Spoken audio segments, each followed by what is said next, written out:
Good evening, everyone, and thank you so much for joining us. It's wonderful to see robust attendance for our presentation, and we're delighted that you are a part of this evening, and thank you for your interest. It's a little different than what many of us have been experiencing from this technology. So tonight, honoring the way in which this technology affects us, what we are inviting you to do or asking you to do, remain muted with your video off, and that way there's not a lot of movement or sound, and we'll proceed as quickly as we can through our presentation then without interruption. But then we'll move to a time where we'll use the chat function. You may familiarize yourself with that if you haven't used it before. It's down in the middle of your screen, and you'll see it says chat. We'll be using that, and as the last couple are coming in, we're both muting and turning off your videos so that we can just be in a more or less presentation mode. Yes, we're muted. And I want to please ask that you continue, please don't unmute yourselves while we're presenting. In fact, we'll refer to the chat function when we get to that. It may help you, it helps me when I do things like this, it may help you actually to upper right-hand corner and go to speaker view. Click on speaker view, then that means only the person who's speaking should be on your screen. And we're doing this in the hopes that it will be minimal distraction to you as we present tonight. I, again, thank you for joining us. And I especially want to thank two women who I not only like, but respect. And it's an honor to share this platform with Kristie Puckett-Williams and with Melissa Mummert. So I want to jump right into what we are about. And rather than me introduce you, I would invite you, maybe starting you, Kristie. I know a lot of us, as I scan down through the list, a lot of us have met you. A few of us probably have not. So tell us a bit about yourself, if you will, please. And then also, what brings you to your engagement on issues of incarceration and decarceration? Kristie, thank you so much for being here. Well, thank you for having me, and hey, everybody. My name, again, is Kristie Puckett-Williams, and I am the statewide Campaign for Smart Justice Manager with the ACLU of North Carolina. And I work and have worked for the almost 2 years on a campaign that sought to decarcerate North Carolina by half and to challenge the racism that we know exists within the system. And so in the midst of COVID, of course, that work has shifted in radical ways, but our goal is still the same. And I was brought to this work by my own direct involvement with the criminal legal system and the court system, and still continued albatross around my neck of felony convictions. And so I am deeply impacted by the decisions that are made in Raleigh, by the decisions that are made here locally, and the decisions that are made in Washington, D.C. regarding incarceration. And so that is what drives my work. And I'm deeply appreciative of Melissa for even introducing me to this field. When I came in to advocate about incarceration, I came in as an advocate for mental health, substance abuse, and domestic violence because it was very shaming. I can admit those very shameful parts about myself, but it was not in my best interest to admit that I had been incarcerated and that I had felony convictions. And so meeting Melissa was really a life-changing moment because it helped to shift my focus onto a system that I knew all too well was broken, but I didn't know exactly how to engage. And she provided some guidance. And ever since then, I have been on a path to liberation for myself, my brothers and my sisters who are behind the wall. Thank you, Kristie. It's one thing we share in common. I can say meeting Melissa changed my life too. Melissa, if you will, introduce yourself and say how'd you get involved in these issues? Thank you, and I'm humbled by what you just said, Kristie, because you've changed my life too, and do. So yeah, it was about, well, starting back from the very beginning.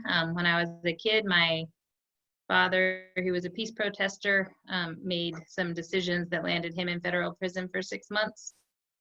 So that made this a heart issue for me, and planted the seed that connected prisoners with people. When I was in seminary and starting school for the ministry, I had a choice of whether to do a clinical pastoral education unit in a prison or a hospital, and hospitals don't work for me.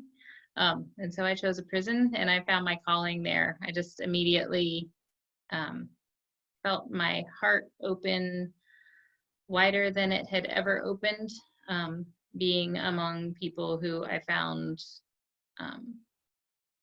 wise and energizing and resilient beyond belief. And I've never stopped doing that work, working inside the Mecklenburg County Jail mostly, but I've always had advocacy pieces on the side, which I can talk more about. Most recently, and I'll talk more about this, I've been engaged in a coalition called the Reentry Housing Alliance, which is trying to do some local work to create housing opportunities for people with records here in Mecklenburg County.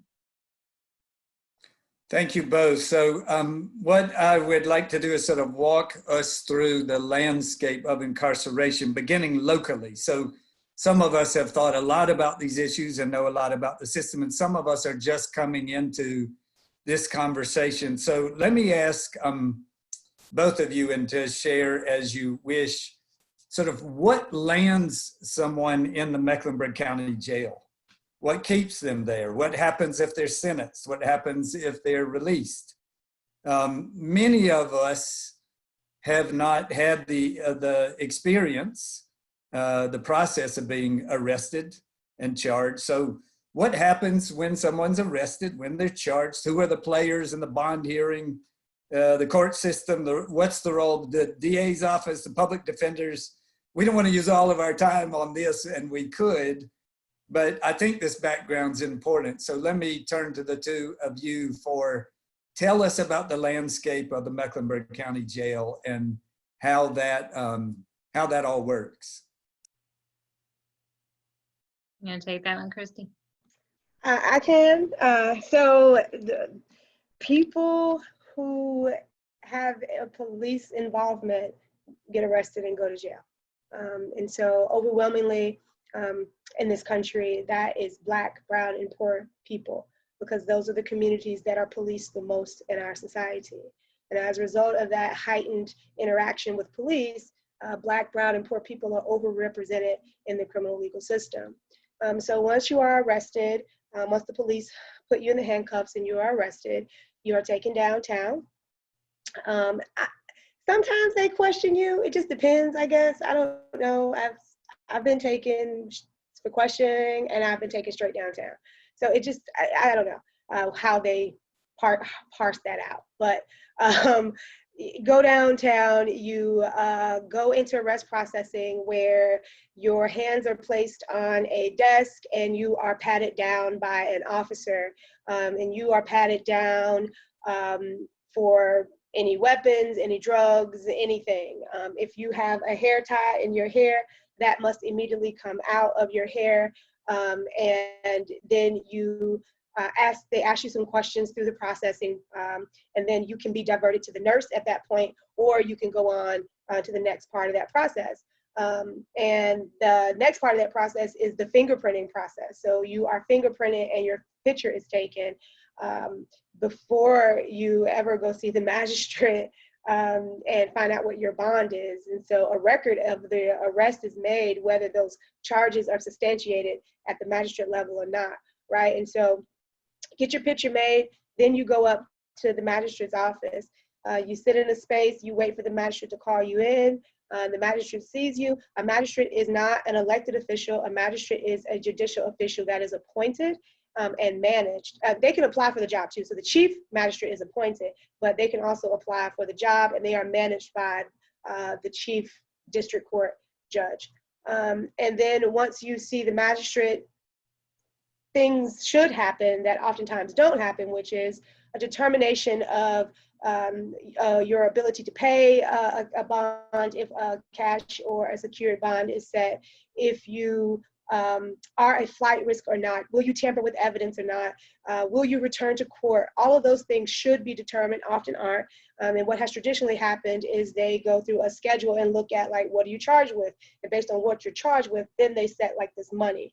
And what happens is poor people, who are oftentimes Black and brown, aren't able to afford that bond, and then they go to sit for their first appearance hearing. And you sit until you are able to purchase your freedom from the government, or until some judge says, okay, we're going to unsecure that bond, or an attorney, a public defender, which is if you are indigent, too poor to pay, a public defender is appointed to you, but that public defender is not at your first appearance. There is a public defender in the courtroom, but that person has never met you, has no idea who you are, cannot really advocate for you. And then when you do have a public defender, and say you still sit in jail after that first appearance and you're appointed a public defender, oftentimes that person is overburdened and overwhelmed, does not see you, does not talk to you until you are in the courtroom for that probable cause or that bond hearing.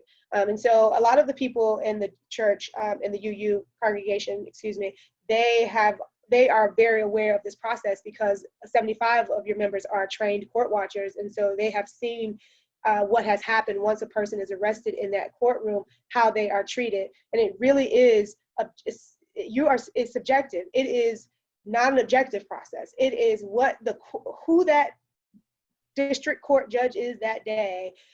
It is how that day goes for everybody that is seen. And so depending on who the judge is the amount or the kind of justice that you receive, as well as depending on what you look like and how much you have or don't have, that can bend the arc of justice away or towards you. And that is why I have a job today to combat those type of inequitable practices that exist within the system. I hope I touched all the points. Yeah, That's just great. to provide an anecdote, piggybacking on what Kristie said. So right before we were disinvited to be in the jail because of COVID, I had talked with a woman who had been in and out of jail for 15 years. And she said that, what really started it, she was a worker at Food Lion for 13 years and was really stable. And then she hooked up with a bad boyfriend. The bad boyfriend went and robbed somebody, and they arrested him and they arrested her.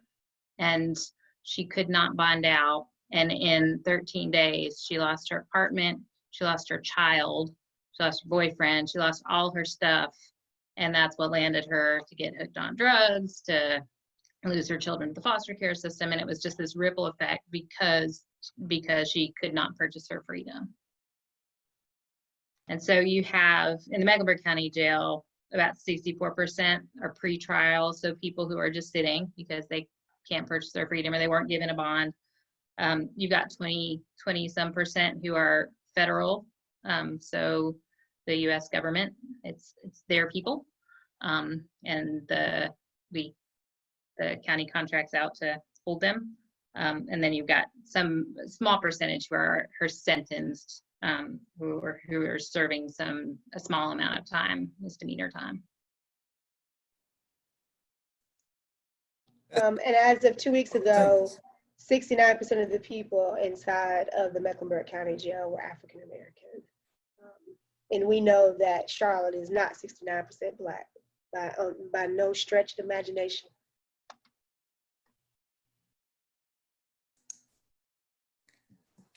Thanks. I feel like that gives us a framework to understand the local system. I guess the one piece, and maybe this, you can bring this in as you talk, Kristie, in particular, about some of the local work that you're engaged in, is sort of the role of the DA's office in this process, which I think a lot of us don't understand. So let me then pivot and ask both of you about your engagement locally. So how are you involved with the system, the Mecklenburg County Jail currently? And this is an opportunity both to talk about your professional engagement, but also about the advocacy efforts that you've been involved in. So I'll let either one of you jump in and sort of talk about your engagement in the system.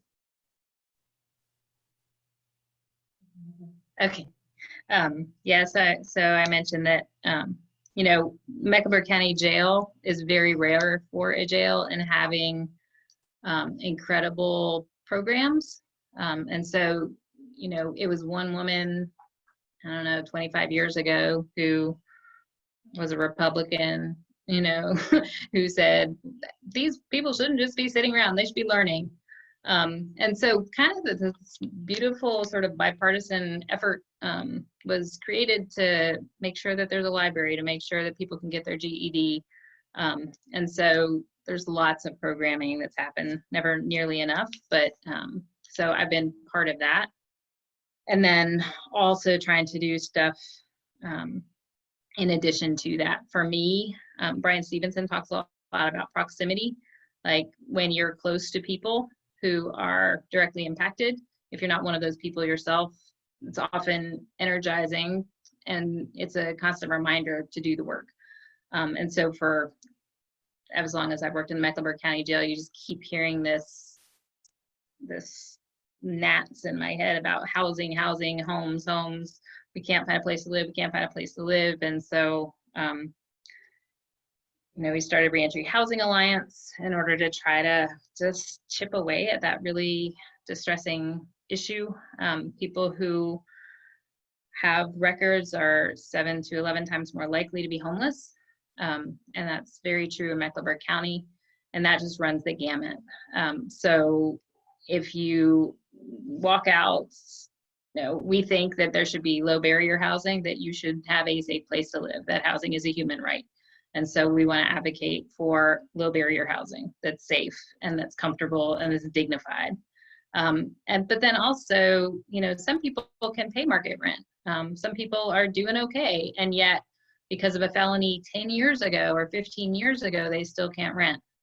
So we're trying to start small with a ban the box ordinance, that because of the way that our state is structured, we can't advocate for all of the city of Charlotte or all of the county just because of state issues, but we're trying to make it so that we can create an ordinance so that if people are taking city money to fund their housing, that we're going to have some stipulations, like people need to be conditionally approved for housing before you ask them about their records, that they need to be really clear about what their matrix is. If they're going to deny somebody, like we need to have that in writing, and they need to be able to prove that they are looking at people as individuals. So if they deny, that person gets a chance to come back and show them how they have rehabilitated and why they're a good chance. So that's what we're also going to go into the jail and do some tenants' rights workshops. We've been working with a lot of landlords who've said, you know, I'd be willing, but I want to know that, you know, my investment is protected. And I'm like, yeah, we can do, you know, tenants' rights and responsibilities. We'll make sure that we are sending you really good tenants. And so we're going to be inviting people to teach tenants' rights and responsibilities workshops in the jail. Hopefully you use. So, Kristie, we want to hear from you, but unpack one little piece of insider language when you said we want to ban the box for housing. A lot of us don't know what that means. What do you mean when? Yeah, so ban the box is a movement that came out of a group called Legal Services for Prisoners with Children, and all of us are none. And these are people who are directly impacted, who started this movement called Ban the Box, and it was created to begin with for employment. And so it's really not as much banning the box as moving the box, because when you have to check, do you have a felony conviction or a criminal conviction, a lot of times employers or landlords will take that and look at that just one check mark and move you to the side. And so studies have shown that if you can actually get in to an interview with a landlord or employer and actually show them who you are, you can, get your foot in the door and, show yourself as a whole human being, that it's much more likely that you're going to get that job or get that apartment. And so Detroit and some other municipalities have successfully banned the box for housing. It's kind of like the next movement. We successfully, and some people here on this call, were with us when we banned the box at the county at 2 o'clock in the morning, and the city as well. So it's just a continuation of that effort.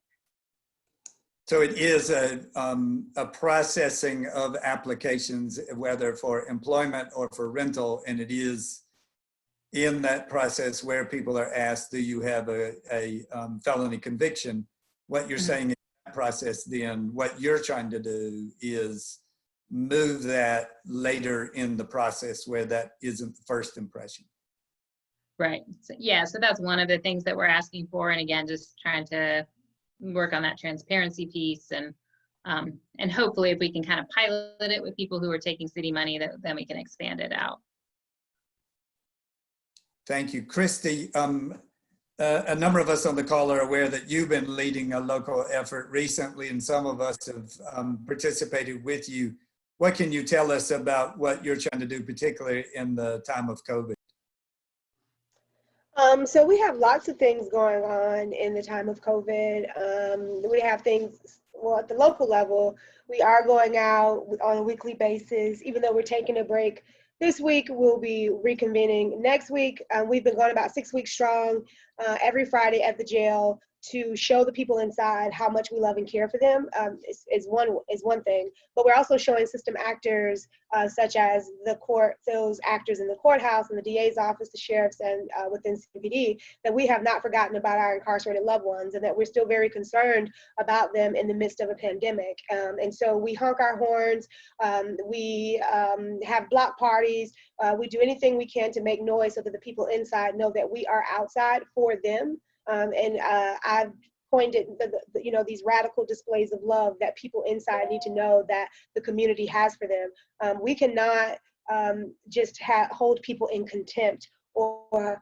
observe when they are involved in the criminal legal system through court watching, but we also have to, once they are inside of that building across the street, be willing to show them that we also care about what happens to them outside of that courtroom over in that jail. And so this is just an extension of the work that a lot of the congregants have already been doing, and so their participation is just a manifestation of the work that they've already engaged in, which is showing up and being a participant in this criminal legal process, because we all pay for the process as taxpayers. And so we all have skin in this game. And so what happens to incarcerated people definitely impacts every single one of us. It costs $175 a day to incarcerate someone in the Mecklenburg County Jail. That's upwards of $200,000 a day that we spend just to hold people with no assessment of what they need, no desire to care for them while they're there, as far as their health is concerned. And it's simply a cage to hold someone ransom in. And so we have to start calling things what they are, and being disgusted and uncomfortable with that type of treatment. Because if it can happen to Black and brown people, it can happen to all people. If it can happen to poor people, it can happen to all people. And so we have to be uncomfortable with how our most marginalized community members are being treated. And so we're trying to agitate and disrupt the system in such a way that it has to respond in some way.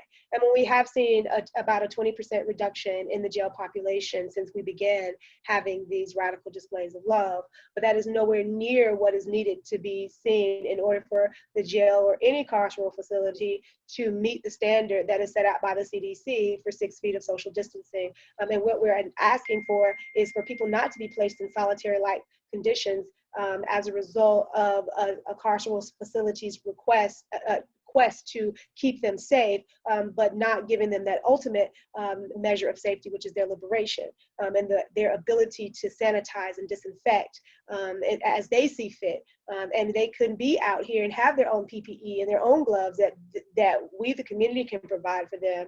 And it probably doesn't cost us $175 a day to do that either, right? And so, like, all of that is what we are doing here locally.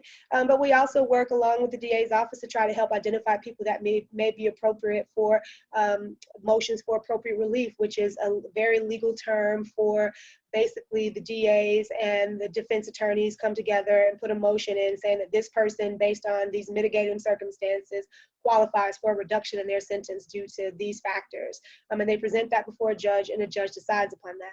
Now, in Durham, Satana DeBerry, the DA there has done an excellent job of getting those, we call them MARs, the motions for appropriate relief, done, and people are coming home. Unfortunately, we have not had that type of success here in Mecklenburg County with Spencer Merriweather. He's been very reluctant to engage in that type of relief, even though that is well within his power to engage. First of all he's doing is saying that he agrees with it or not. It's not ultimately his decision. It's not a political hit for him. So it really does speak to the humanity that people have and the way in which people will or will not seek justice, whether it's within their power or not, right? Despite what they say out of their mouth, their actions show what they truly believe about people who are incarcerated. And so no matter how many times he shows up to our second chance days and how many times he gives us the black power fist, when it was his time to really show us that he cared about us, he said, nah, I don't think I'll participate in that. And then when I pressed him, he did say, yes, he'll do it.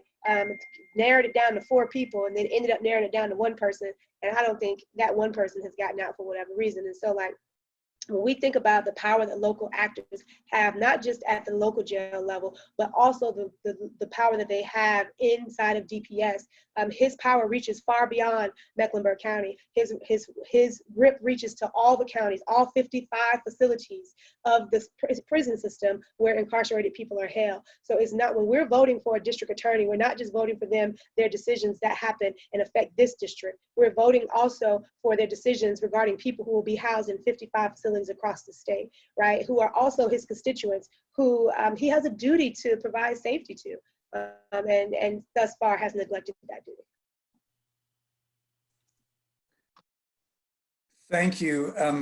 We could obviously stick with the local picture for the rest of the time and not even begin to get fully into all of the issues. But what I'd like to do is pivot now to the situation in the state, in North Carolina. So this is probably more for you, Kristie, although Melissa weigh in as well. Who's incarcerated in North Carolina? Do you know roughly how many? Where are our prisons? And then would you particularly share with us about the recent lawsuit? Sure. How you were involved, who the plaintiffs were, who were the defendants, how was the case heard? What did the judge ultimately decide, and where are things in that process now? Yeah. So who is incarcerated? So mostly Black people, mostly brown people, mostly poor people are incarcerated. And we hear there's between 55 and 57 facilities. It depends on how it's. Anyway, some people say 55, some people say 57 facilities across the state. 32,000 people, well, right at 33,000 people are incarcerated right now in North Carolina. Prior to the pandemic, it was about 34,000. They've only released 200 and something people under the extended limits of confinement, which is like DPS's ability to send people home to like a home confinement where they finish out the rest of their sentence at home. And they've released, I want to say 400 people under a program where they looked at good time credits, which so like an administrative looking at good time, who can get out. And so 400 people were released under that. But we have to be clear about DPS because DPS likes to skew numbers. On average, DPS releases anywhere from 22 to 25,000 people every year, about 2,000 people a month, right? So their reluctance to release people in the midst of a pandemic is what is startling to those of us who know what the real numbers are. So they'll say like, oh, the reentry programs and the local reentry councils can't handle this influx of people. Well, it doesn't matter because people statutorily come up to have to be released anyway because they've served their minimum time. So they're getting out. So what is the difference, right? The situation that we are in is that our state has built a lot of its budget on the labor that incarcerated people perform for very low, almost free money for them. So all of your license plates are made by incarcerated people. All of the highway signage that you see is made by incarcerated people. Soaps, disinfectants, hand sanitizers, all of those things that are sold back to incarcerated people are made by incarcerated people in the state-owned facility under the Correctional Enterprises arm of the government. And so Correctional Enterprises is also responsible for the plantations that were donated to the state, that are still plantations that are managed by incarcerated people in places like Caledonia. So your question as to where are state prisons located, they're oftentimes in rural areas where incarcerated people are counted in the census, they're counted in the population, but they don't have any representation. And so cities and counties receive benefits. These rural places receive lots of benefits from a prison being in this rural area. It's oftentimes the only employer that pays the money. And so it drives the economy of these rural places. And it's also strategic too. It lessens a person's escapability because they don't send you to a prison that is near anywhere where you grew up or where you could potentially get out and, all of those things. So all of that is baked into the isolation that incarceration is designed to foster. And so we began, before we filed a lawsuit, there were demand letters that were sent by advocacy groups. So the ACLU of North Carolina, Forward Justice, Emancipate NC, North Carolina Justice Policy Center, and like Disability Rights and North Carolina Prisons Legal Services. All of those groups kind of came together and wrote letters to DPS, to Governor Cooper, to other system actors saying, hey, in the midst of this pandemic, these are our recommendations for you all to implement so that people have a chance of surviving. This is a pandemic of epic proportions we have never seen before. People are going to die if you don't do something. And they did nothing. So it became clear that they weren't going to do anything and that more action would be needed. And so they decided, these groups decided to file a lawsuit. And they did that. And they filed a lawsuit, and we had a hearing. And the hearing, our attorneys from the ACLU and from Forward Justice laid out a beautiful case for the judge. And the judge was very nice and began to ask all kinds of deep questions.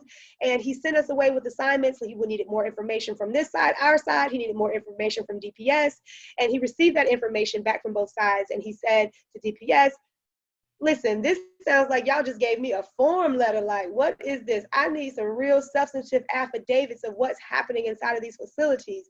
And he requested more information and they were required to provide it to him. And then yesterday, y'all, he dismissed the case without a word. And it was such a stark shift from all of our other interactions with this judge that we now know that there's much more at play than just justice, because these are elected officials who are more than likely being pressured by other elected officials to make decisions not based upon what the law states, but based on the political gain that they can get from these types of decisions. And so while we're disappointed, we are not defeated. This is a marathon. We know that we have recourse and that we may pursue, but we will definitely continue our public campaign, our very public campaign of educating, engaging, and exposing the system for all the things that it does. And so our way of doing that is to take our car rallies to prisons. Last week we were in Noose, which is out in Wayne County, which is the epicenter of the pandemic, where over half the people inside, over almost 500 people who are incarcerated there have tested positive and were showing symptoms of COVID-19, and where several people have died. We also went, that was on last Friday evening, and then on Sunday for Mother's Day, we were at Raleigh at the North Carolina Correctional Institute for Women, where we showed radical displays of love. You can go on my lives and watch all of this if you're my friend on Facebook, and can see the way that we showed up, and you can see the women and the people inside of these facilities showing us hearts, sending us hearts back and banging on their windows despite the discipline, to show us that they hear us, they see us. And so we've done some excellent things, y'all. We did some radical shit, like we took over, excuse my language, we did some radical stuff, like we took over a dead airspace in this small town. We had this radio transmitter on the back of the truck, and we had pre-recorded messages, and we had already sent in messaging to the people inside that, hey, tune in to this radio station at this time. And when we had our pre-recorded messages playing for them, telling them that we are here for you, we love you, we're fighting for you, we haven't forgotten about you. And so we're going to continue to take over radio stations wherever we go, the dead space in areas, to show the people that we love them. We have plans in the near future to go to Butner, which is the epicenter of the federal pandemic breakout. So we'll be riding to Butner, which is right on the other side of Durham, about 2.5 hours away. We'll also be riding by Polk Correctional, which is in the same exact, like pretty much like 3 miles from Butner, which is a state facility. And we'll be going there to show radical love to the people who are inside of there. So we will continue, despite the judge's decisions, that whether we agree with them or not, what we do know is that our place is in the community, and that our power comes from the community. We can use the courtroom as much as we can, but that's only one tool in our toolbox. And what we will continue to do is use the very powerful tool of unity and collectivism and co-conspiracy and co-agitation to get the changes that we would like to see happen. Kristie, I love you. And I kept thinking at some point you were going to take a breath in there so I could get a question in. Break down for us quickly, like, what was the suit? What were you asking for?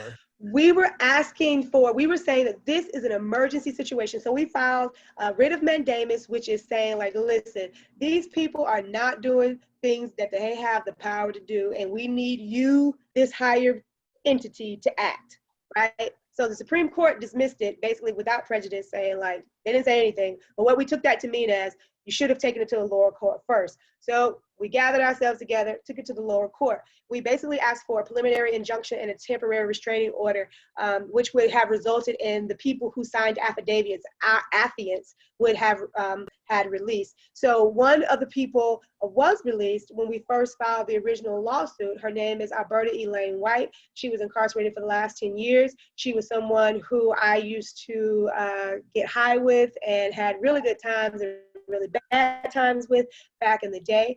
Her fate, I've talked about her before, where we did the exact same thing, but she got 10 years and I got probation, and she's home now due to our efforts. So we were able to include her in the lawsuit, and as a result, DPS let her go the very next day because she was someone who was elderly, 66 years old with diabetes, at higher risk. And so we were able to bring her home. So what we were saying is that if we do not allow these people to come home and serve out the rest of their sentences, or just allow them to come home, period, that the risk is too great, that they have not been sentenced to death, and leaving them in there is such a great risk for death that we have to do something. And so he dismissed it, and we'll see what the next step could be. Thank you. So let's go up even one more level, and I know both of you have experience in the national system. So what information can you tell us about the reality of our national incarceral picture? Well, we continue to be the country in the world that incarcerates more people than any other country. Still more than 2 million people are incarcerated in the United States. And then, we can't ever forget, it's not just the people who are incarcerated, as Kristie spoke about, it is the collateral consequences after that. So you have 19 million people in the United States who have a felony conviction that they're going to live with for the rest of their life. That impacts, in many states, who gets to vote, including in North Carolina. We're one of the states where you you aren't permanently disenfranchised, but you lose your right to vote until you're off probation, parole. And so, you know, since 1980, there's been a 400% increase in the prison population. And, you know, even despite advocacy, you know, in the last 20 years, especially people like Kristie out every day, we still have just a distressingly high prison population. There are some states that are making real progress, you know, who have cut their incarceration rates by 15% and 20%. And, you know, I don't think it's rocket science. Like, we have some proven methods for reducing prison populations, and for people who are concerned about safety, there are safe ways to do that. You know, we're not going to be at risk if we're decarcerating. But, you know, it can be done. It's just a matter of will, and enough of us advocating, and enough of us telling our elected officials that these are human beings and we won't stand for it anymore. Kristie, what can you add about the national picture? That the people I notice getting out for a variety of reasons are overwhelmingly white and affluent. Especially, we see that especially so at the federal level. We see President Trump's cronies, Paul Manafort, his ex-attorney, Michael Cohen, being released. But we have Michelle West, who's been incarcerated on 2 life sentences since the 80s for the last 20-something years, first-time offender for a drug crime, right? And so she has 2 life sentences for a drug crime as a first-time offender. She's been incarcerated for the last 26 years, and she's still incarcerated, but yet people who have been in there for months are coming home. And so the racial disparities don't stop. I mean, when we look at the people who are being released in DPS, they're overwhelmingly white. And so the attorneys asked the question, like, why is that? And I was like, duh, because Black people get infractions at a higher rate inside than white people do. And then they wanted to call themselves going to fact check me, like, you know, like I'm spewing lies, but they fact checked it and it was true. Like, you're 13 times more likely to get an infraction as a Black person who is incarcerated than a white person who is incarcerated. And those infractions dictate and determine your levels that you achieve, how good time is affected, how you work your way down to your minimum, like how all of that, like, right? And so it is who gets out, who gets their emotions hurt, who is seen, who receives the mercy and the grace of the court, definitely depends on what you look like and how much money you have, even post-conviction. So even when affluent people actually do get convicted, their outcomes at the appellate level or their ability to continue to fight beyond is still greater than that. Even if they do have to do every day, for whatever reason, they're not able to appeal. When it comes time to some type of commutation, their names seem to always crop up to the top of the list. And so whatever we see at the state level is really happening at every single level with the racial disparities. I want to shift to some terms that some of us are reading and hearing more, and some of us may be encountering for the very first time. And the first term that I would love to hear both of you speak about is the term decarcerate. What does decarcerate mean? What are the goals of the decarceration movement, and where is the work being done? Who's doing this work, the work of decarceration? Well, it means basically it's the opposite of incarceration, I would say. Go ahead, Melissa. yeah, I mean, I think it's sort of a broad term as I've heard it used. It's more than just getting people out of prison, although that's one of the pieces of it. It's looking at the system as a whole. It means healing trauma. It means restoring civil rights. It means just a comprehensive undoing of what, you know, Michelle Alexander argues is just an extension of slavery. It's just dismantling the whole system and reimagining what it could look like when there are harms done. How do we as a community heal that harm in a way that moves us forward rather than just cast people out of community and assumes that that's going to do the trick, because it obviously doesn't. You know, and I think it should always be underlined. My lens is working with women because that's just what I've done, but it's true of men too. You know, people in prison overwhelmingly are victims of trauma. Most of the people that I work with have experienced, you know, sexual abuse, domestic violence, you know, just layer on top of layer, and it was never dealt with, and the systems are not in place to deal with those adverse childhood experiences and that trauma, and so people do what they do to self-medicate, and you know, it makes sense at the time, and eventually coping mechanisms tend to break down, and rather than as a society saying, oh, okay, we can teach you some healthy coping mechanisms, it's like, let's just throw you away and bring you back in 2 years or 5 years or 10 years. So decarceration is working with children at a very early level. It's making sure that we have women able to be safe in relationships and having a system around that that's healthy and whole. Yeah, it's citations in lieu of arrest. It's getting school resource officers out of school. It's stopping that school to prison, that foster care to prison pipeline. It's the reunification of families. It is the maintaining and the upholding and supporting of family relationships and structures instead of the systematic alienation of family from each other. The system's response to violence. We are constantly assessing a person's violence or an individual's violence with no assessment of the system's violence to that person and their family. And so those are the types of decarceration tactics that we have to employ if we're going to see not just a significant reduction in the people that we incarcerate, but a significant reduction in the behaviors that lead to that incarceration. Let me switch to what for some people is maybe even a more problematic term, and that's the notion of abolition. And we have a whole group of people who are calling themselves the new abolitionists. What does it mean to be a new abolitionist, and what is the goal of the new abolitionists? Kristie's talking. Otherwise.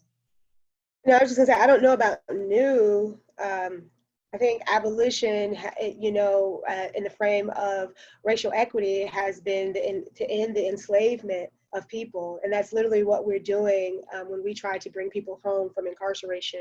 We're trying to bring them closer to their liberation. And so freedom is the end goal of incarceration. Is the end goal of abolishment. And so I would say, I don't know about the new part, but we live in a time of mass incarceration, immigrant detention and deportation. There are rising forms of radicalized, gendered, and sexualized violence. There are deep ecological and economic crises, and abolitionists seek to understand and dismantle interlocking institutions of oppression, right? And these oppressions have many different names and histories. And so in order to build bridges across a multitude of movements, we use abolition to articulate a range of languages and experiences between and within systems of domination to radically transform the world in which we find ourselves living. So that's really my definition of abolition. It's trying to navigate these oppressions that are interconnected in so many varying ways in order to provide us more liberation. Beautiful. Thank you. So finally, I want to ask each of you to talk about avenues for our engagement on the part of participants at the UUCC. Kristie, you've led us in our initial robust co-conspiracy with the court watching efforts and invited us into that work. So let me invite you to think broadly in your responses to this. We keep emphasizing that learning is doing, that the work that people like us need to be doing starts with learning. So from whom can we learn? Are there resources that you commend to us, and we can create a list of those? And then specifically after that, maybe, if people on this call are inspired or called to the work, what can they do? Where are our avenues for engagement?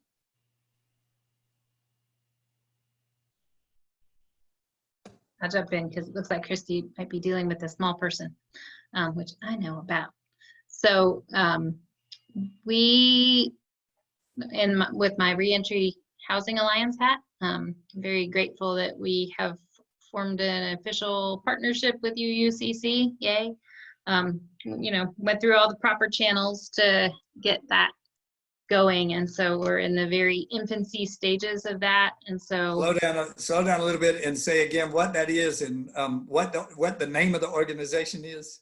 So Reentry Housing Alliance, which is a coalition that is importantly guided by people with lived experience of incarceration. We, in addition to the ordinance that I talked about earlier, one of the things that's missing in our community is easily digestible list of landlords who will rent to people with records. And so if you are a person with a record, we hear all the time about people who are paying $50, $100, $50, $100, $50, $100 for background checks.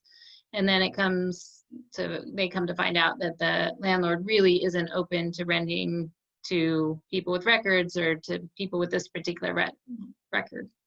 So what we want to do, and hopefully with the help of the UUCC, is we want to call every landlord and property manager in town and ask them point blank what their policy is.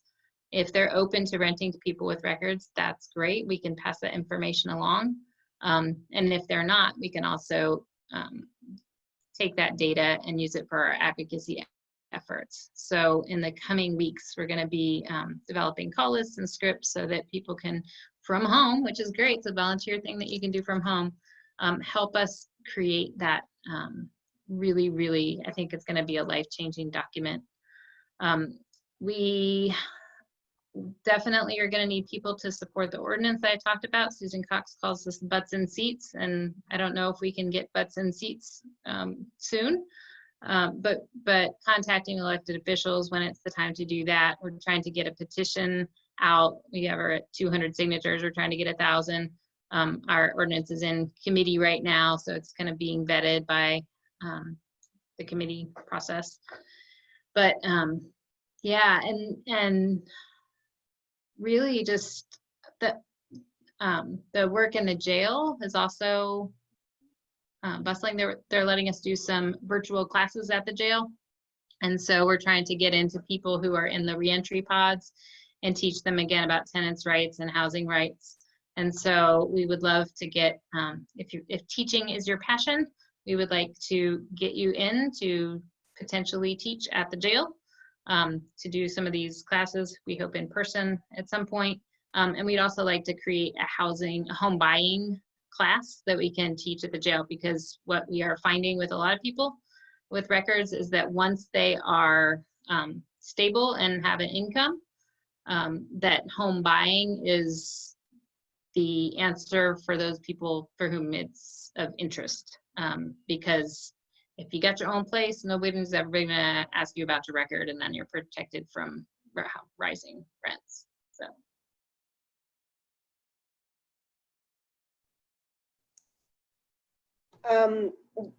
The things y'all can get involved in, I would say, like, immediately would be support of the North Carolina Community Bail Fund, the North Carolina Pregnancy Bail Fund. Those are funds that directly impact people, getting them out of the cage. There will also be more information about the rallies coming up here in Charlotte.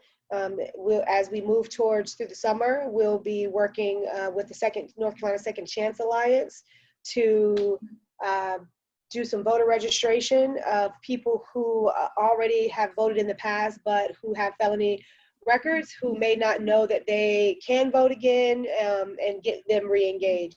And that's about 17,000 people in Mecklenburg County. And so 17,000 votes can definitely shift what the county political landscape looks like, and even other races, state level races, the Senate race could be impacted, right?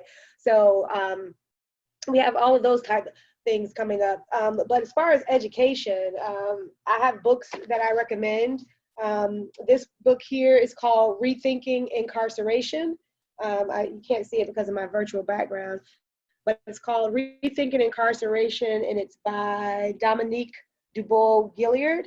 A lot of y'all have heard of The New Jim Crow by Michelle Alexander. That's a good book that talks about how we got at mass incarceration, but it's also a narrow lens of how we got to mass incarceration. There's also this book called Punishment Without a Crime by Alexandra Nadapoff.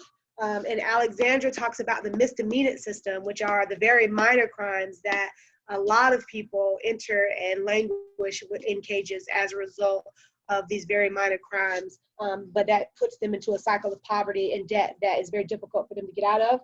There's also the prison industrial complex for beginners. It helps break down some of the things that you hear us talk about when we talk about the prison industrial complex and what that means, and it's a very radical representation of some of the work that we do to dismantle, and why you will probably understand more of why we work in the ways in which we do. They're Suspect Citizens.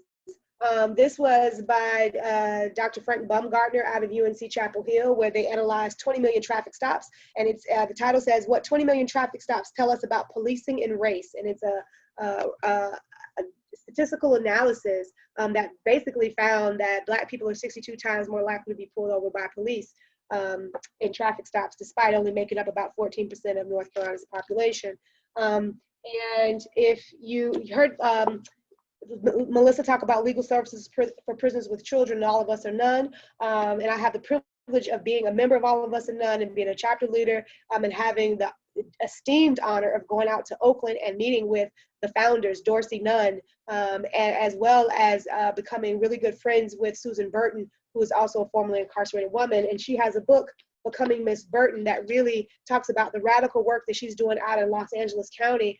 And in that book, she talks about her organization, A New Way of Life, which is really doing radical work around reentry. So when people are released in California, when women are released, she takes complete care of them. In a home, and it's an amazing thing. And finally, I would recommend you reading Abolishing Carceral Society, which is a collection of essays and poems written by radical people like myself about why we believe that abolishing the carceral society is the answer to some of the oppression, a lot of the oppression and racialized tension that we see in the world today.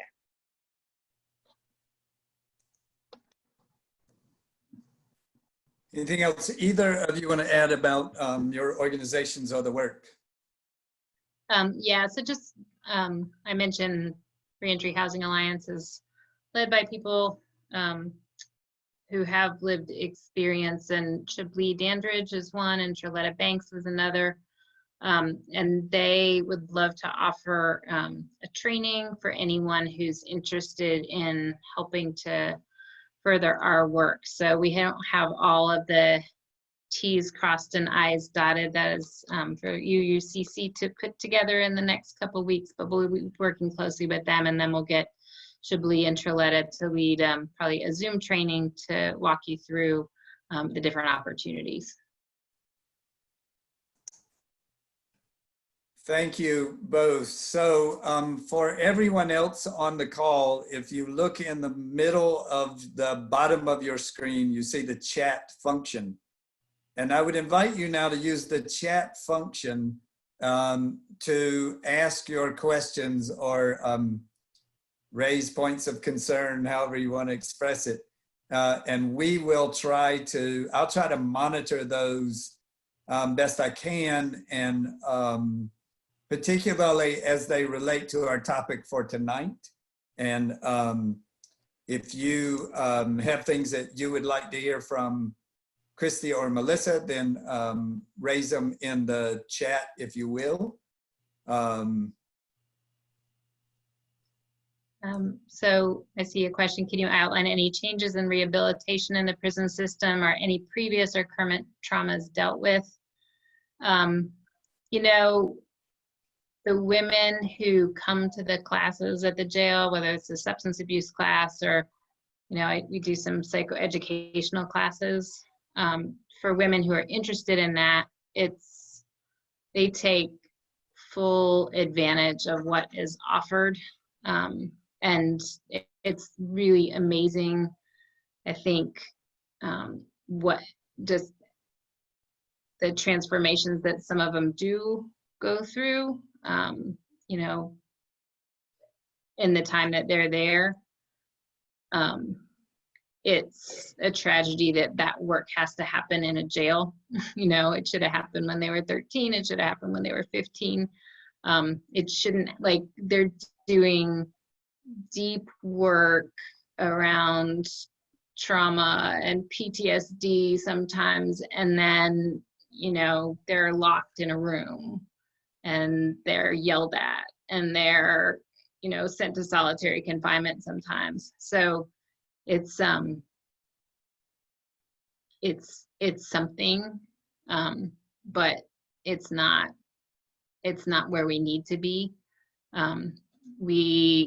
You know, I wrote a grant that was to bring really some high-level trauma treatment services into the jail through an organization called Brave Step. And that has not happened because of COVID, unfortunately. And we've done like all the assessments and heard just amazingly sad stories that the women shared, and they're not going to get that work done now because of the virus. Kristie, you saw that there was a question raised in the chat and you responded to it, but maybe there are a number of people on the call that are court watchers.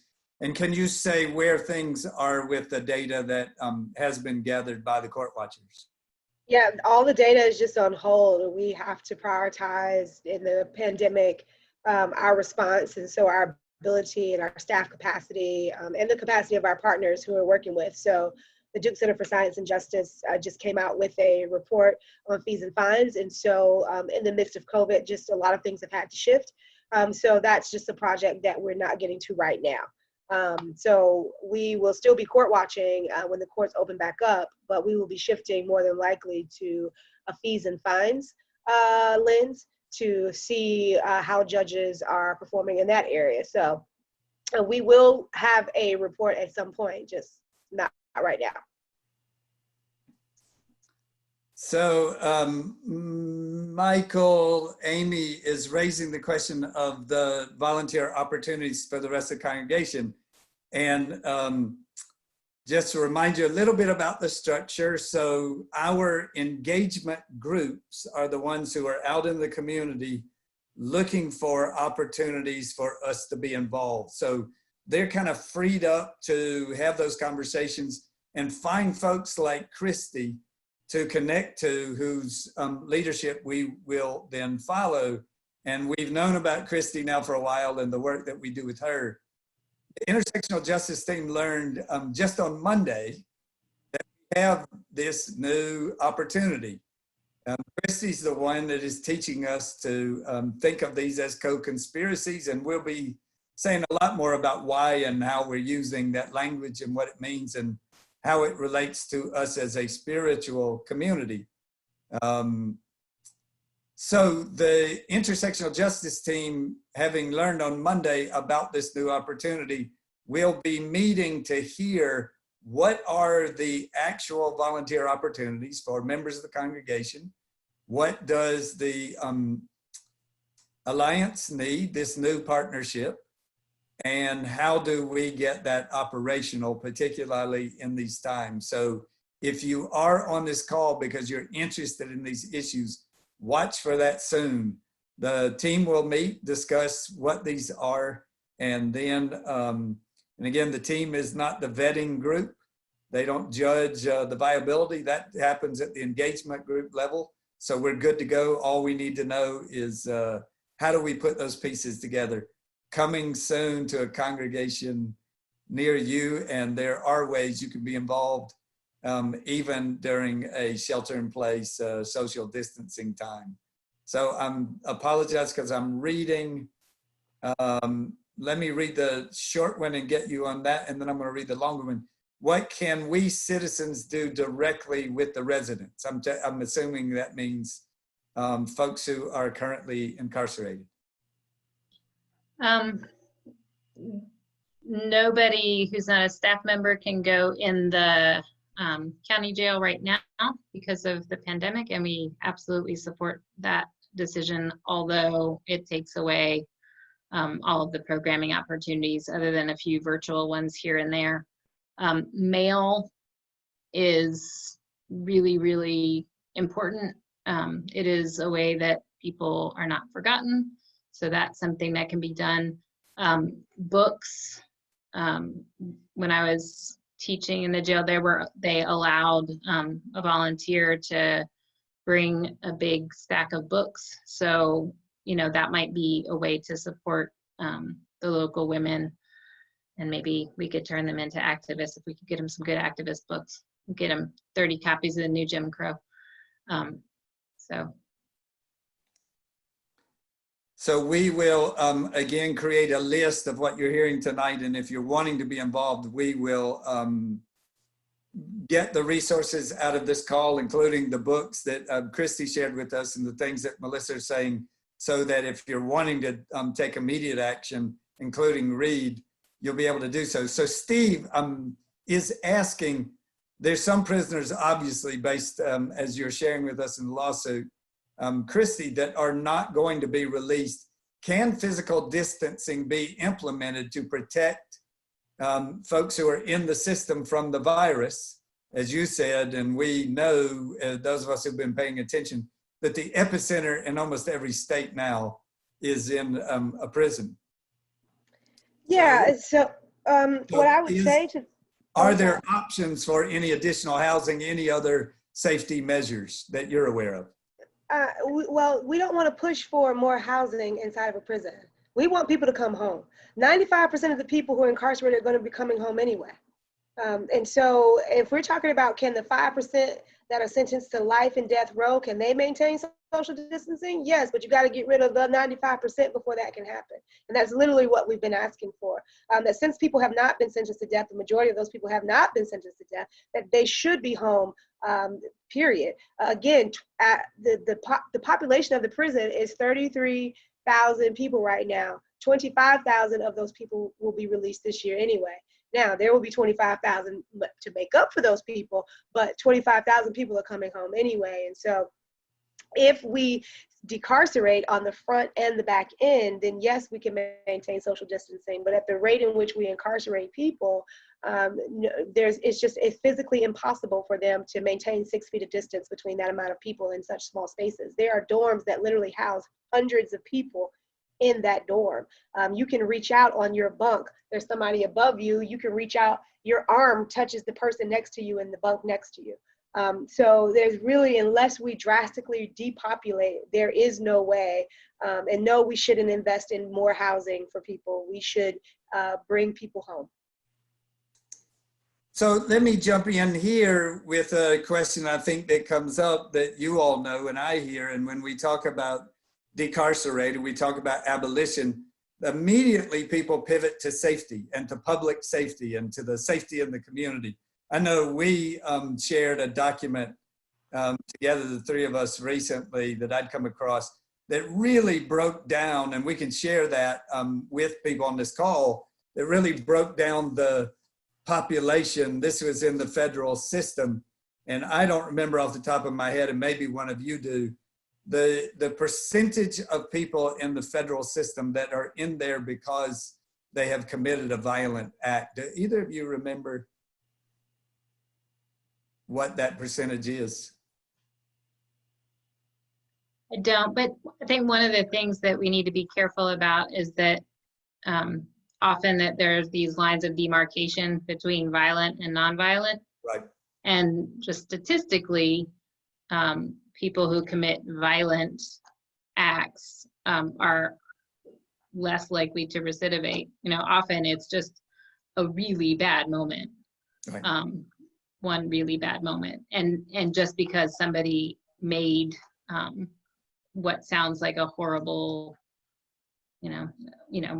some of us know Nicole Thompson. She'll be the first one to tell you, yeah, armed robbery, kidnapping sounds horrible. And she is the person I would most want to be stranded on a desert island with. Sorry, Edie, but you know, she's just a beautiful human being, but that violent offense, you know, we box people in because of that. And we want to call people violent again and have no assessment of the violence that the system inflicts upon people. Racial violence, white supremacy, poverty, all of that is violent. Capitalism is violent. Billionaires literally exist because we underpay people and build corporate structures off the back of workers, and we extract wealth out of communities, and we redline, and we marginalize, and we do all of these things that are racialized in nature, but also have a very traumatic effect. And so that's violence that Black and brown and poor people experience every day at the hands of the system. And so the system doesn't get indicted for its violence. And so when we talk about public safety, what we have to remember is that safety derives from healthy public relationships between people. Prisons are focused on isolation, and therefore they foster violence rather than public safety. And so people oftentimes come out of prison more radicalized and more violent as a result of the conditions on the inside. People are safe when they have what they need. When they are not desperate, and when they have spaces that foster their humanity and their compassion and don't detract from those things. Thank you. Very helpful. Mary is asking about service for women who are traumatized. I think the group that Melissa was talking about being delayed because of COVID, and isn't it possible to offer some level of care? You want to talk about your efforts at Zoom classes and how that's going? I mean, when you're dealing with like really intense PTSD, we talked about doing it virtually, but we cannot run the risk of people going into experiences where they might be deeply triggered and then not have the support for them. So that's just not, it would not be kind to bring that level of trauma up if we can't hold it and safely ground it. So unfortunately, but we're hoping that we can get safely in at some point and that we can resume that. And Kristie, there's another question about the habitat. I have heard people have gotten denied for background checks because of habitat. And I know that there's been some advocacy around that, but I don't think we have cracked that nut yet. And the waiting list is so long. Habitat has a waiting list, and so they prioritize certain people with conditions and life situations. It would be ideal if they did prioritize people living with criminal histories as the most emergent, because they truly are. That would be beautiful and that would be groundbreaking. But as Melissa said, that's not something that we've been able to accomplish just yet.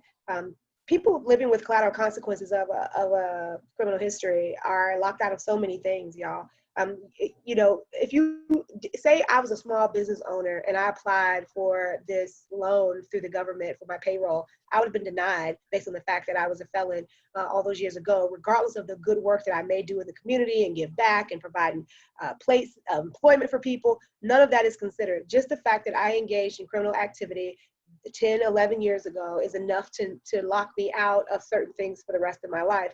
And now multiply that times 19 million people living with criminal histories, 7 million of those people living in North Carolina. 1.7 million of those people live in North Carolina. So we have a lot of people who are living under the radar, who you would be surprised the amount of people who have criminal records and criminal histories.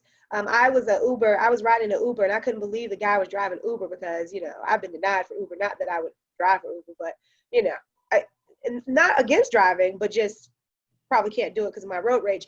But, and so he was telling me that he had spent all this time in prison, but he was a vice president of this company right now, of his father-in-law's company, and he was just doing this for extra money because his wife was pregnant with twins, and And I was like, oh, and you serve, and he was like, yeah, so I appreciate the work that you do. And I was like, well, how did you get a job with Uber? And he was like, oh, he paid so much money to have his record expunged. And that is how he was able to get the job. And so then it became clear to me that even the relief that we have for people is based on people's access and opportunity to access that relief. And so having to pay an attorney to apply for something that could be done automatically by the state is yet another way in which people are penalized and punished for being poor and not able to access the system in the same ways in which people who have money are able to.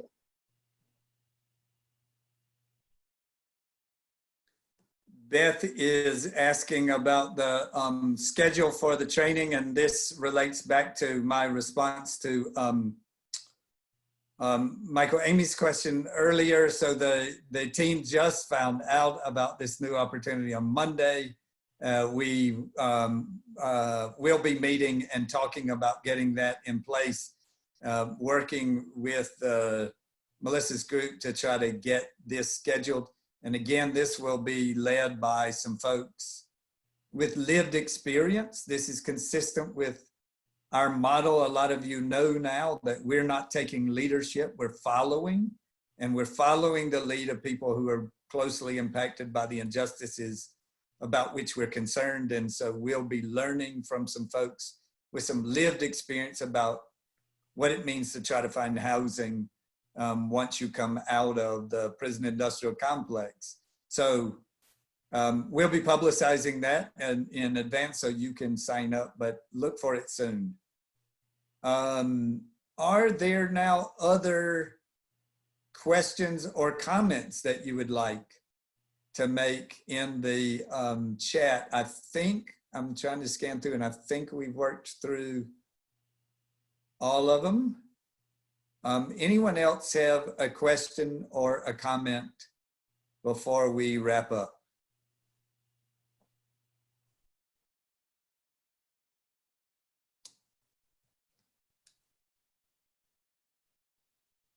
So I'm going to take the risk of saying to Melissa and Kristie, what would you like to leave us with?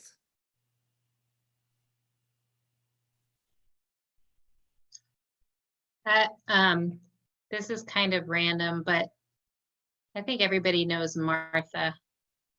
And so as we think about our siblings who are locked up, like just, you know, think about if Martha had a few too many drinks and got on the road and accidentally killed somebody. You know, that's happened to people who have come in through my classes and then they end up in prison for 10 years.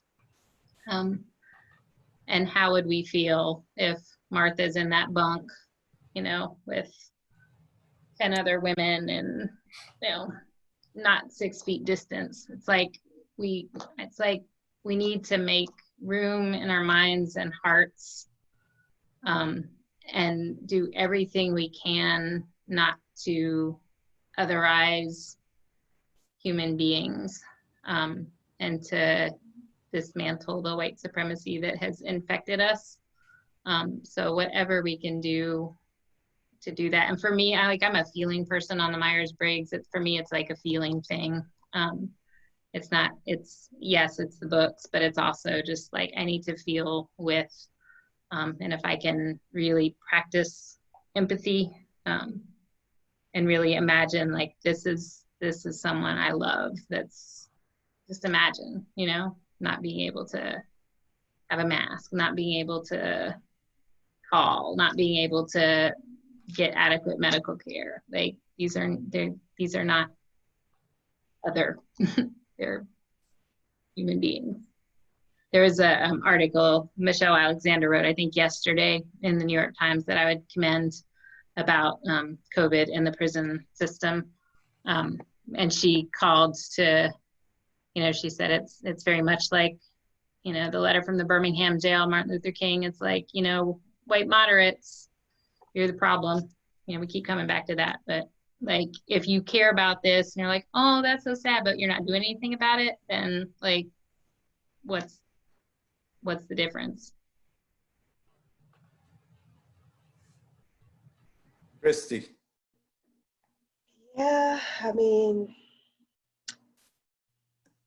you know, I don't have to imagine what people are feeling. I know exactly how they feel. Having been there so many nights, the hopelessness, the despair, the knowing that this is horrible, inhumane, but feeling powerless to do anything about it. You know, you say about my crack addiction, I was powerless over my life, but I was even more powerless inside of that jail cell, because literally what happened to me was dependent upon the COs and the DOs who I know didn't give a damn. And so as evidenced by their general disregard for my health care and the ability for myself and others to just provide basic care for ourselves, right? Everything is regulated inside. There are people who inside who don't have access to a TV because the guards won't let them watch the news. They don't get a newspaper. They don't have a radio. So they absolutely have no idea what is happening. They absolutely have no idea what is happening. And so the control that is exhibited inside of a carceral facility is more than just where you go and who you talk to and what you eat. It's also what you know, right? And so our job as a society is to show up in radical ways so that they understand that we know that you're being mistreated and we're not going to stand for it. Every day that we go to bed in our bed and sleep comfortable, we have to remember that there are 2 million people who are going to go to bed in a cage and going to wake up in a cage. And that includes children, that includes women, pregnant women, and men, girls and boys. And so we have got to decide that this is not something that we can live with. And the way that I do that is I remember that in the Montgomery bus boycott and the civil rights movement, in Vietnam, when activists wanted things to change, they had to make sure that people weren't comfortable sitting around that dinner table, eating dinner, watching those graphic images on their TV.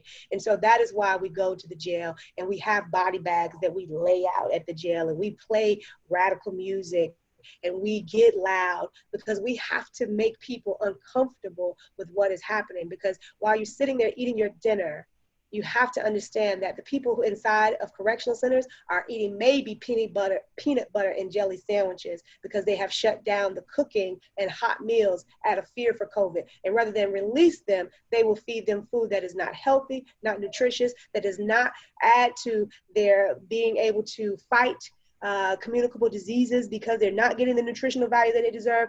This punishment that we and the contempt that we hold people in permeates every single facet of an incarcerated person's life. The disconnection and the demoralization and the humanization comes down to every single aspect of their daily lives. And so if we want to show people that we care about them, then we have to be, as Brian Stevenson also said, not just get proximate, but we have to get uncomfortable. And it is not comfortable, y'all. It is not comfortable going out to these carceral facilities and seeing people behind a barbed wire fence or behind a jail cell. It's not. But it is what is necessary. And then we can begin to do what else Brian Stevenson says, which is change the narrative, because the narrative is that these are dangerous people who deserve what they have. And what we are saying is they do not deserve that. The system is more dangerous than the people ever are going to be, right? And Governor Cooper's lack of action and DPS's lack of action is more dangerous than anybody robbing me, any bank robber, any armed robber, any shoplifting that could ever occur. And so I encourage each one of you, let me just tell y'all why it's important to have white people here. Last Friday, we have a big white attorney named Tim Emery. He know he big and from Nebraska, he know he white, like he know that. And he know his role. Every week he at our protest, big white Tim.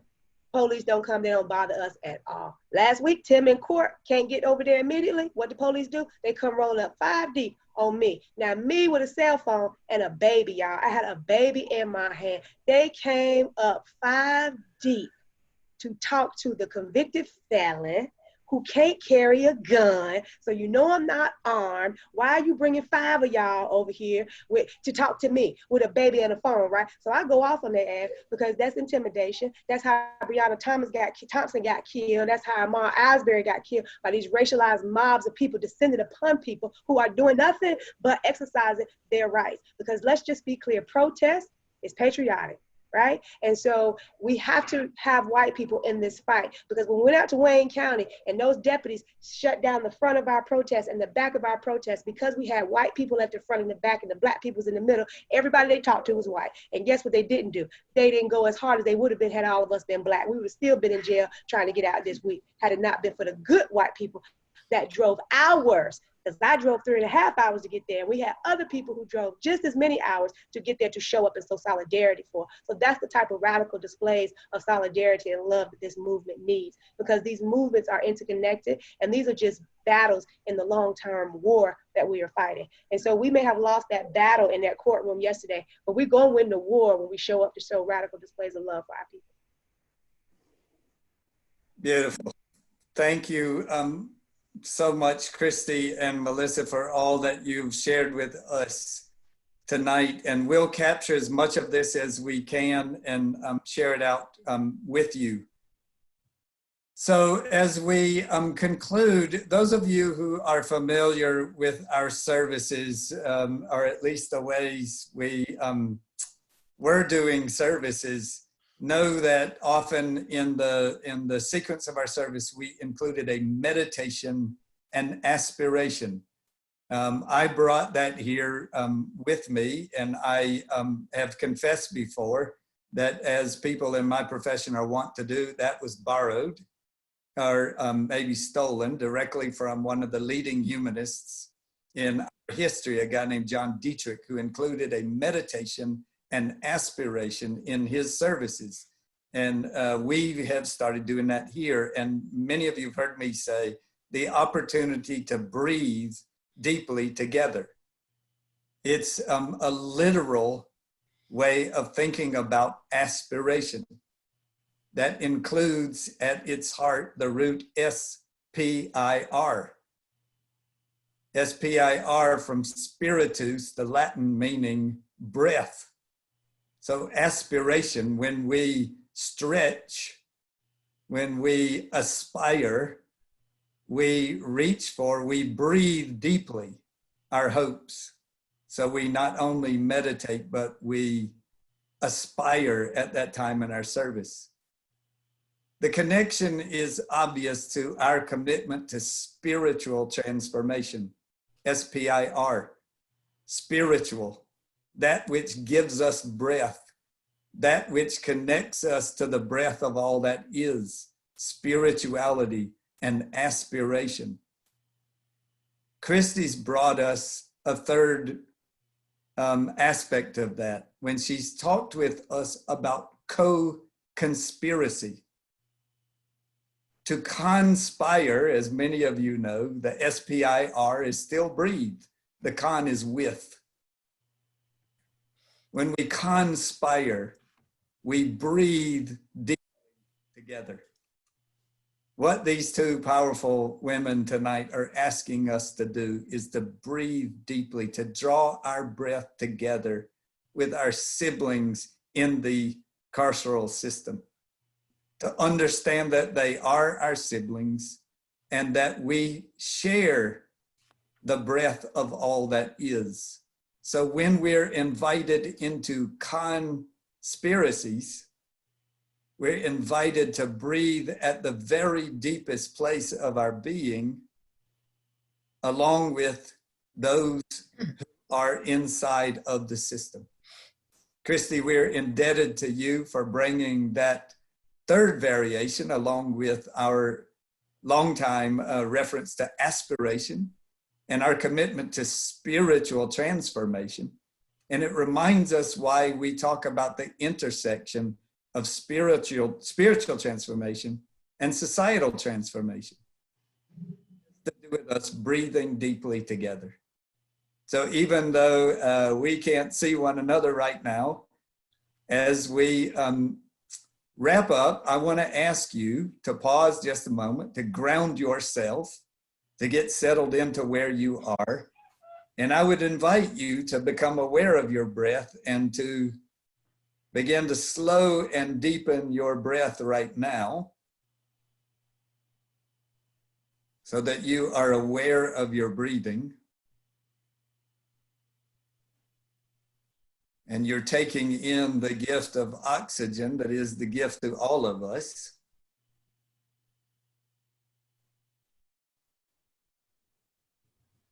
I would invite you to hold deep in your spirit, in the place from which you breathe, the aspirations that you've heard tonight of a world in which We no longer put people in cages to solve societal problems, but we as a community have deep conversation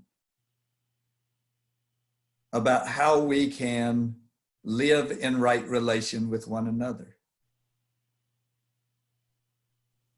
And finally, as you breathe deeply, I invite you to be aware that you're breathing with our siblings who are a few blocks or a few miles away from you right now in the Mecklenburg County Jail.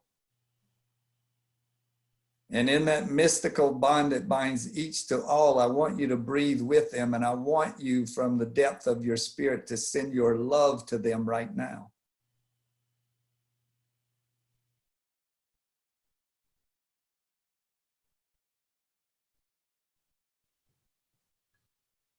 And I would invite you to imagine that love emanates out from each of us in a powerful way, in the radical way that Kristie's talked about, in the radical way that they embody at the very gates of these facilities. And imagine that that love emanates out from the few dozen of us who are gathered on this call to the folks who got bad news from a judge and from a system, from a governor, who couldn't imagine that they need to breathe without worrying about having a death sentence. And I want us to expand our love to them. And finally, Melissa's reminded us and Kristie's underscored that we're the nation on earth that imagines that we're solving problems by putting them in cages in ways that no other nation imagines. And they've mentioned some of the sheroes and the heroes of the movement who are working, who've seen the inside and are now working on the outside. And I want us to imagine that we're breathing together, we're sharing life with all those folks in all those places. And because we care enough to devote a little bit of time on a night to learn about these issues, that the needle moves just a little bit more. Thank you so much for sharing your time with us on this evening. If you're interested, if you're inspired, watch for communication from us coming very soon. And we can include the resources that Kristie shared, the petition that some of you saw in the chat that Melissa has shared with us, and then the further opportunities that we have to get involved. My thanks to my colleague, Martha Knisley, for setting all this up and administrating this call so that the three of us could simply focus on the content of the call. Thank you to all of you for being involved. Have a wonderful rest of the evening. And as you breathe deeply, I invite you to conspire with our siblings who are in cages. Have a wonderful evening. Thank you all. Good night.